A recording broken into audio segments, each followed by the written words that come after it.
সাবেক প্রধানমন্ত্রী শেখ হাসিনার পদত্যাগপত্র ইস্যুতে আবারও উত্তাল দেশের রাজনৈতিক অঙ্গন। দালিলিক নথি নেই এমন মন্তব্য করে বিপাকে পড়েছেন রাষ্ট্রপতি মোহাম্মদ শাহাবুদ্দিনও। তাকে অপসারণ সহ আবারও নানা দাবিতে মাঠে নেমেছে বৈষম্যবিরোধী ছাত্র আন্দোলন। সব মিলিয়ে একটি সংকটময় সময় পার করছে বাংলাদেশ।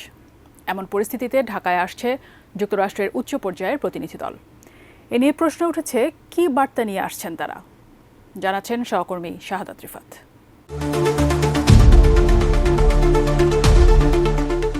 প্রধান উপদেষ্টা ডক্টর মুহাম্মদ ইউনূসের নেতৃত্বাধীন অন্তর্বর্তী সরকার গঠনের পর থেকে যুক্তরাষ্ট্রকে ঘিরে বিভিন্ন মহলে নানা আলোচনা সমালোচনা রয়েছে।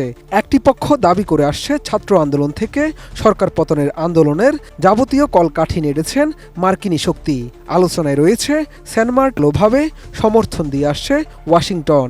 সবশেষ জাতিসংঘের সাধারণ অধিবেশনের ফাঁকে বৈঠকও করেছে মার্কিন প্রেসিডেন্ট জো বাইডেন ও ডক্টর ইউনূস, যা বাংলাদেশের কোনো সরকার প্রধানের পক্ষে আগে কখনো সম্ভব হয়নি। সুতরাং এটি স্পষ্ট, ডক্টর ইউনূসের নেতৃত্বাধীন সরকারকে আর্থিক, মানসিক সহ সব ধরনের সহযোগিতা দিতে প্রস্তুত।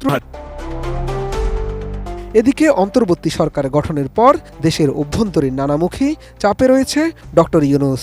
নানা দাবি আদায়ের আন্দোলন সহ দ্রব্যমূল্যের ঊর্ধ্বগতি সামলাতে রীতিমতো হিমশিম খাচ্ছে নতুন এই সরকার। এলো ভিশন মুশকিল আসান অফার। যে কোনো ব্র্যান্ডের পুরনো ফ্রিজ নিয়ে চলে আসুন ভিশন শোরুমে আর নিয়ে যান নতুন ভিশন ফ্রিজ 20% পর্যন্ত ছাড়। সম্প্রতি এর সাথে যোগ হয়েছে এসএসসি পরীক্ষায় অকৃতকার্য শিক্ষার্থীদের অবস্থান কর্মসূচি ও সাবেক প্রধানমন্ত্রী শেখ হাসিনার পদত্যাগপত্র ইস্যুতে রাষ্ট্রপতির মন্তব্য। এলো ভিশন মুশকিল আসান অফার। যে কোনো ব্র্যান্ডের পুরনো ফ্রিজ নিয়ে চলে আসুন ভিশন শোরুমে আর নিয়ে যান নতুন ভিশন ফ্রিজ 20% পর্যন্ত ছাড়। বিরোধী ছাত্র আন্দোলন। সব মিলিয়ে বাংলাদেশের রাজনীতি সহ সার্বিক পরিস্থিতি নিয়ে বেশ বিপাকে রয়েছে ডক্টর মুহাম্মদ ইউনূস। এমন পরিস্থিতিতে যুক্তরাষ্ট্রের একটি উচ্চ পর্যায়ের প্রতিনিধি দল ঢাকা সফরে আসছে, যা নিয়েও বিভিন্ন মহলে প্রশ্ন উঠেছে, হঠাৎ কেন তারা বাংলাদেশে আসছেন।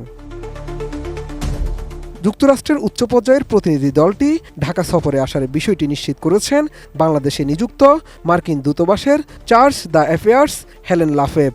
বুধবার রাষ্ট্রীয় অতিথি ভবন যমুনায় অন্তর্বর্তীকালীন সরকারের প্রধান উপদেষ্টা ডক্টর মুহাম্মদ ইউনূসের সঙ্গে সাক্ষাতে এই তথ্য জানান তিনি। আলোচনা হতে পারে তা নিয়ে প্রধান উপদেষ্টার সঙ্গে তার আলোচনা হয়েছে। অন্যদিকে প্রধান উপদেষ্টার প্রেস উইং জানায়, তারা পারস্পরিক স্বার্থের বিষয় নিয়ে আলোচনা করেছেন। অন্তর্বর্তী সরকার এ পর্যন্ত যেসব সংস্কারের উদ্যোগ নিয়েছে সে বিষয়ে কথা বলেছেন ডক্টর ইউনূস। শাহাদাত রিফাত, এটিএন নিউজ, ঢাকা।